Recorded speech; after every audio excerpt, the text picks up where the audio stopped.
bienvenida a las lectoras de LEL a nuestra presentación en Clinique del nuevo cepillo facial de limpieza Sónico.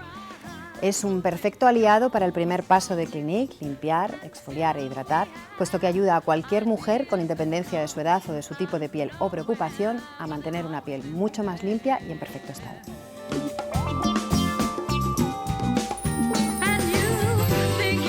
Lo que más me ha sorprendido del cepillo Sónico de Clinique es su suavidad con la piel.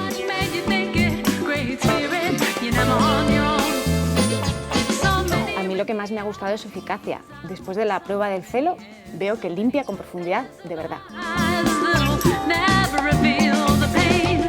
Me gusta el diseño del cabezal porque llega a todas las partes y además no se enreda con el pelo.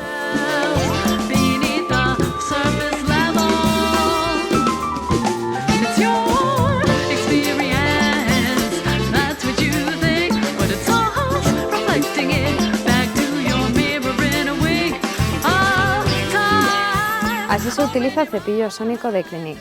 Primero humedecemos el cepillo, después se aplica un poco de jabón.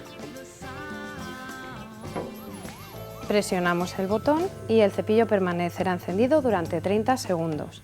De esos 30 segundos, 15 lo utilizamos en la zona de las mejillas, que es la zona más sensible del rostro, y luego otros 15 serán en la zona de la nariz y de la frente, siempre en movimientos circulares.